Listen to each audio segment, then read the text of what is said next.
Hello and welcome to the 8th of this 10-part video tutorial series on creating an e-commerce site using Drupal and Ubercart. I am P.D. Worski, the Toronto website developer specializing in Drupal, and like all other video tutorials in this series, this is brought to you between myself as well as the Ubercart.org team, who thought it'd be a good idea to help out some new users to Drupal and Ubercart and get this out there to help everybody out.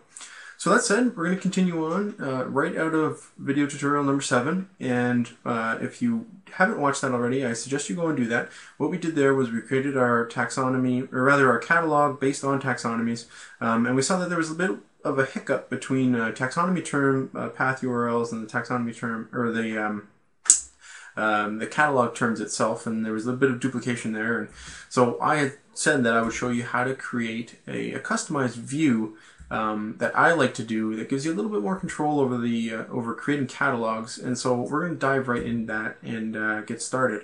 So first thing that we're going to do is we're going to go over and we're going to actually disable the catalog module. So one thing I want to do, just want to flag before we actually do this is, and sorry, bear with me while I find it. When we do this, we're going to actually remove all the terms from our products. So if you've gone ahead and you've set up dozens of products or hundreds of products or whatnot, when you remove them all, it'll create a little bit of a hiccup for you. It is possible to go in programmatically and add all new terms to them, maybe using Drush or something, but that's going to be beyond the scope of this tutorial. So if you've already done that, it might be best just to stick with the catalog. If not, if you're working with this video tutorial series, follow along, just get rid of the catalog and we'll actually create our own, which gives you a little bit more control, a little bit more versatile. I should mention that this video tutorial might be a little bit longer than the others because I originally hadn't planned on showing this, but as we kind of got into the video tutorial series, I thought it's a good thing to have, and it's something that I usually end up doing, so it'll probably be beneficial for others. So I've gone ahead and I've actually disabled the catalog module, but when you do that, Drupal actually keeps all the data for the modules that were installed. So a bunch of changes have been made to the database, and that data isn't actually removed. And the reason why Drupal does that is because, if you want to uninstall something and you still need that data, you want to reinstall the module, you can bring it back in and you won't have lost any of your data. So we actually have to go ahead and we have to uninstall the catalog. And when we do that, it will remove all the data from the database associated with it. So now that that's gone, if we go to our taxonomy term, we see that it doesn't actually wipe out the catalog, the vocabulary that was created by the taxonomy module itself. So we'll go ahead and we'll actually delete that. And now when we do that, if we check out our products, we shouldn't have this catalog field. I think if we go to it, it won't actually be there. So you'll see here all of our fields, none of them refer to the actual catalog. So if we flushed our caches, we wouldn't see that there. So that's the first step. So we now want to make sure that the content that we have, that those specific. Actually, sorry, I'm going to delete that. We want to make sure that the content that we have that we previously associated with those taxonomy terms is now no longer there. So if we go to site membership, we should see that there's no actual taxonomy term here. Right, so remember we had added it for a catalog. It's now gone. So what we want to do then is we want to actually create a vocabulary for ourselves. And again, if we go to taxonomy here, you'll see that the catalog's gone, but it's still here in the menu. The reason for this is because the menu is actually cached in Drupal. So if we flushed our caches, it would actually go away. We wouldn't see it there. So this is a cached version of what our menu is. So let's go ahead and we'll add a vocabulary. And we're going to call this product type. Because we're going to sell different product types on our site. So we'll sell t-shirts, CDs, whatnot. So now we have that. Let's go ahead and add some terms. So we're going to call this t-shirt. Add S, I guess. And we could add some meta tags and relations here if we want to, but don't really need to do that. So we've added t-shirts, CDs. I don't know, I guess people don't really sell CDs anymore, but we're going to go historic here. And I don't know, I guess people still sell books, so we'll sell books. And 3 should be enough, so that's fine. So now we have taxonomy terms, but we don't actually have them associated with our content. So if we went to product, you'll see here manage fields. We don't actually have any fields here associated with a new taxonomy term, so we have to add that. So we're going to go to add a new field here. We're going to call this product type. And you actually can't see what I'm doing here, but I'm going to make this a term reference. That should be in your list. And I'm going to make it a select list because I only want to be able to choose one. If you wanted to make this a free tagging, so you had thousands of different product types, you never know what you're going to have, you can make this a free tagging, field. So you can always type that in a new one, it'll automatically create the new term. But I know that I'm only selling 3 different product types, so that's all I want. So it's going to actually use the product type vocabulary. It's going to be a required field. I'm not going to have any default, and I'm only going to allow one value, and it's going to be out of the product type. So I'm going to go ahead and save that. Obviously, you could change that if you wanted to, and I'll leave that. That's fine. So now we have our actual content. So if we want to add a product, we're going to do this after actually, but I just want to show you. We now have our product type. So that's great. So now, if we go to views, the views module actually comes with a taxonomy override. So what this will do is the system actually has URLs for taxonomies. They're always taxonomy /term / and the term ID. So when we create these taxonomy terms using the URL path auto module, if you remember, we go to search data, we have URL aliases and patterns set up for actual taxonomy terms. So it'll be the taxonomy vocabulary / the term is what we'll see.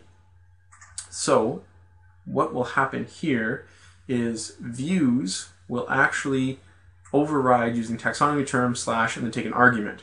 And that'll be based on the default menu.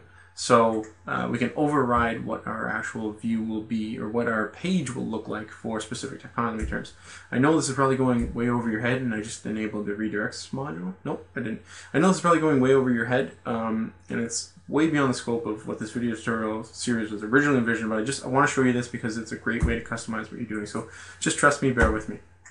So now we have taxonomy term override. So let's go ahead and we'll edit this.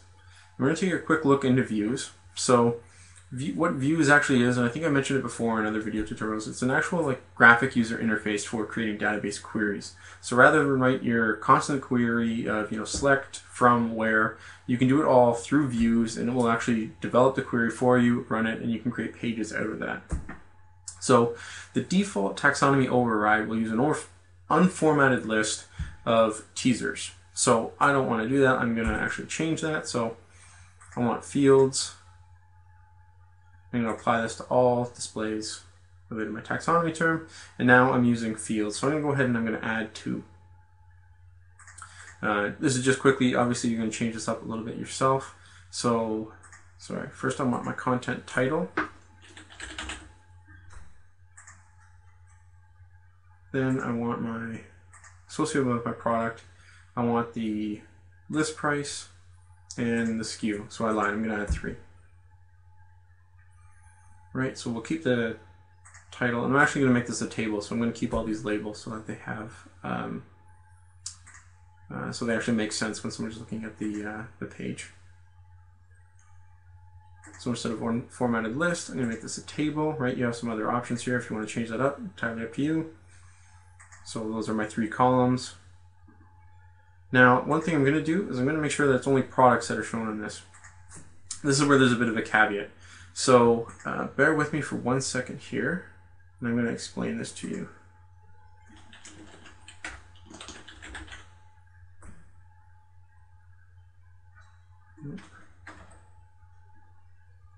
So I'm going to add content type. I'm going to make sure that this is an actual product. I'll go ahead and hit display, apply. And so we're not actually going to preview because we need to add some actual arguments. But so if you're only using one set of taxonomies on your site, so it's all you're selling is products and you're only using taxonomy terms related to those products, this solution is fine. If you're creating, say, blog posts and you're using taxonomies to categorize your blog posts, and you're using articles, you're using taxonomy terms to categorize your articles, you're going to run into a problem here. Because this overrides all taxonomy term views, so all different vocabularies and terms, your other content isn't going to necessarily have list prices and SKUs, and you might want to have a brief teaser for that specific article or blog post. If that's the case, you're going to have to look into another module called the view field module. And what that will actually allow you to do is create different taxonomy overrides for different vocabularies. I actually haven't used it, so I'm sorry I can't go into the details about it. But there's a great post here. Oops, sorry, that's the wrong link. There's a great post here that kind of details what you need to do in order to override this. So you'll see here the actual address, expanding it so that you can read it and copy it down. This will tell you how to actually go ahead and do that, and then the actual project itself is available at drupal.org/project/review field. Right, so this is the module that you want to go ahead and get the Drupal 7 version. So you can test that out. So that's a brief side note, but for the sake of this video tutorial series, it's not going to be an issue because we're only creating products on our site. So we can override all taxonomy term pages. So that's why we have the content type filter there. So I'm going to go ahead and I'm going to save this. And so now we have our overrides set up. So that's great. So before we actually go ahead and create some products with some tags to look at this different view, I'm going to actually step into the next part of this video tutorial, and we're going to look at configuring attributes. So to do that, we're going to go to Store, Product, Attributes. And in the previous video tutorial series, or previous video tutorials in this series, went ahead and created color. And you'll see the options here. We've got gray, black, and red. And so, for the sake of you that maybe missed that video tutorial, I'm going to create another one here. So, I'm going to call this yellow color here. So, and you'll see here that, default list position, this will come in when we actually add our product, so don't worry about that. You can change it if you want to. But default adjustments, this is an interesting and helpful field. So what this will allow us to do is, let's say you're doing sizing. You know that your default cost, say if you buy a XXL, there's more material, so it's an extra $2 for every shirt. You can add $2 to this, so every time you create a product that has an attribute of XXL, it will add $2 automatically onto that cost. And you can do the same thing for the sell price. So you can add the $2 on. Alternatively, if you're doing something associated with weights and there's a different weight for the specific attribute, you can go ahead and add that in here. And these are all default. You can also do this individually on specific products. So I'll show you how to do that as well. But great thing about attributes here. So we would go ahead and we would submit this. And so that makes 4 attributes for our specific products. So now let's go ahead and we'll add some new content. And just again, as a reminder, if you already had content, you would now be going back to it to add your new taxonomy terms that we created for our product license. So we're going to create a product here, and we're going to call this, I don't know, Peter's Amazing Sounds? I don't know, we're selling a CD, right? Super Awesome CD by Pete. So now we're going to add in, I guess we don't really need an image, but we'll add an image anyways. So as always, like all other video in this tutorial, we're going to upload one of our dog Bailey. And now we're going to say this is a CD.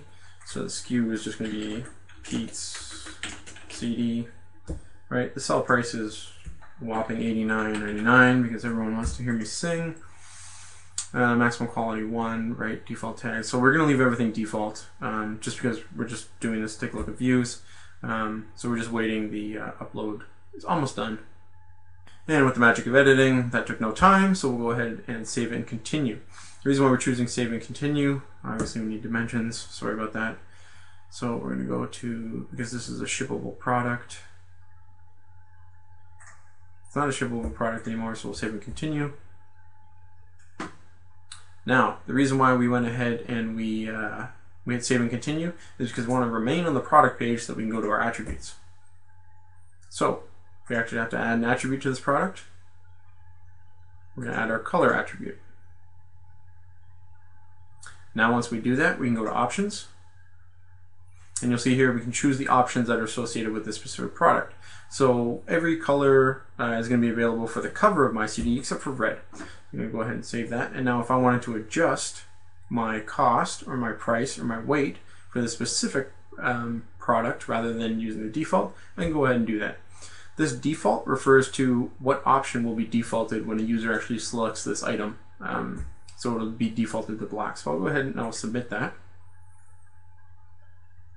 And now it saves that. And if we take a look at adjustments, we can see here that we can actually use alternate SKUs. So this is going to be Pete's CD black, Pete CD gray, Pete CD yellow. Again, we're going to go ahead and submit. And then if we go back to product, we're still good. We have our product CD, we have our regular default SKU, we have our sell price. So we'll go ahead and we'll save that. Right, so there's our specific product. So now if we click on CDs here, because this is going to show us all our product types, here's our actual view. We see title, we see list price, we see SKU. Right, so that's defaulted rather than our catalog of what we had before, and we see that we have product type CDs. Now if we go to our search and meta URL aliases, we'll see that we have one for each. Taxonomy term 7, 6, and 5. These are each of the taxonomy terms that we created, books, CDs, and t-shirts, and we're good to go. Okay, so with our attributes set up, we're going to go ahead and I'm going to actually show you how to now to actually replace the catalog. So you notice we're on a different screen because I actually screwed up the video tutorial, so I paused it, and we're going to take off, and I'm going to show you actually what we're doing. So I'm erasing that part of the video tutorial, so we're starting here. So right now what we've done is we've overridden taxonomy term pages so that we have specific look for our product types, and we've gone ahead and we've added attributes. What we don't have is a list of all of our different product types that we can go into, kind of like a product catalog, and then go down by specific fields. So we're going to do that. Let's go ahead and we'll go to views, and we actually have to add a new view. So what we're going to call this is our Ubercart products, right? Obviously a machine name gets created there. And so what this is going to be is actual content, and it's going to be of type product. New is first. We're going to create a page. We'll call this product catalog, right? And so this is going to be at product type. Let's actually just confirm this, because what we want this to be is the beginning of our actual, so we want this to be product type. So if someone went to product type, it would work as a URL, and then went to /books, it would also work as a URL, just a good web development practice. So we're going to actually create this as a table of fields. Obviously we're going to display 10, we're going to use a pager, and we'll go ahead and we'll edit it. So now what we want this to do is kind of create all of our products on the page and allow users to filter them. So what we're going to do is create a similar view to what we did on the other view, and when we look at that view, you'll notice that it changed a few things, but nothing overly crazy. So we're going to add to cart form, because I'm going to show you what that actually looks like. We're going to add the display price. We're going to go to content. We're going to add the image.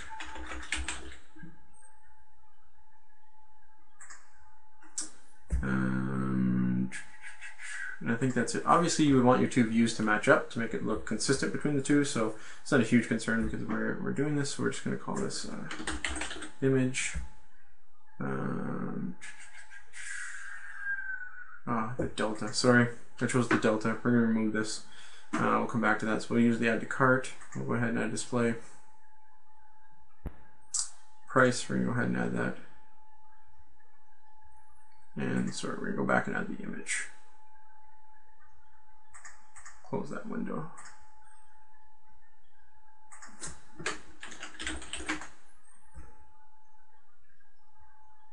So we want this image. We chose the delta before, so that's not what we want. We want to make sure you choose content image. So it's image, and now we're going to use thumbnail. We're going to link this to its content. We'll add to display. Right now, the cool thing that we're going to add, the twist to this, is right now this will show all of our products. So if we went over to this, let's save it and we'll take a look at it. Right, so we have, website developer, and we're going to call this product type. Right, here are all of our products. Right, we can add all of them to the cart. But if you have, let's say, 1,000 different products, you don't want your users to see all of them in a haphazard way. So what we can actually do is, a pretty cool thing in views, is add an exposed filter for users to specifically choose they only want to see your t-shirts, only show them your t-shirts. So we'll go ahead and we'll go to content, and we're going to choose taxonomy term. We're going to apply that. And now it's going to be of product type, and it's going to be of drop down, so apply and continue. And you're going to expose this filter to the users. So now they have control of this. So only show the following products, right, is one of, and we're going to allow multiple. And you can remember last selection if you want to for users, you know, if they only saw t-shirts before. Entirely up to you, but we're going to apply this to all displays. And now we're going to go ahead and save this. We're going to go ahead and reload this page. And now they can say, I only want to see CDs. And there we go. We only have one CD. You can go into this, and they want to see the other CDs.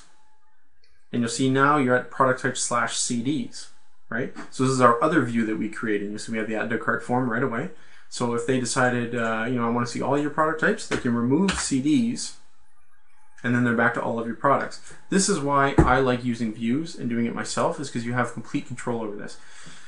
One thing I should mention, again, if you're using multiple taxonomy terms for products, you're going to have two different exposed filters here, and you want to create another view for, you know, product types, or let's say their licenses. So just the licenses. And then you would want to remove your taxonomy terms, and you kind of get into template.php, a little bit beyond the scope of this, but you can actually choose which exposed filter is shown. You know, if you're interested in that, happy to do a video tutorial on it, supplementary to this video tutorial series. Just need to know there's interest in it. So that's pretty much it. So just to recap, what we did in this video tutorial is went ahead and uninstalled the catalog module. When we did that, we removed the taxonomy terms associated with products. So if you had gone ahead and created a bunch of different products with taxonomy terms associated with your catalog, you're going to run into an issue. But that said, we then uninstalled the module, removed all the data, went and created a new taxonomy, specifically the product type vocabulary, added some terms to that. Then we enabled the taxonomy override view. So what this did is gave us something like CDs, right, where we actually have control over how it's shown to users.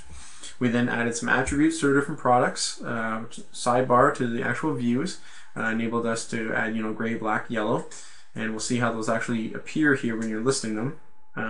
Then what we did is we actually we created a new view to override our old catalog, which showed all of our product types, and we added an exposed filter so users have complete control over that to see if they only want to see books, CDs, t-shirts, and then they can filter that out. So that's the end of this video tutorial. I hope it helped out. You know, we're nearing the end, so I think in video tutorial 9 what we've got to cover off is product kits and stocks, and then I think we're pretty much good to go. And the last video tutorial will just be about testing, making sure your site works properly, what you need to check, what you need to know, and then your site's ready to launch. So we're all but there. If you don't need to know about stock or product kits, I mean, you can go ahead and launch your site now, and you've pretty much got all that you need to know out of this video tutorial series. So I hope this has helped you. I'm getting some great comments. I apologize the videos aren't coming faster, but you know, they are time consuming. So leave me a message, let me know if this has helped out, and hopefully we'll see you in the next video tutorial. Take care.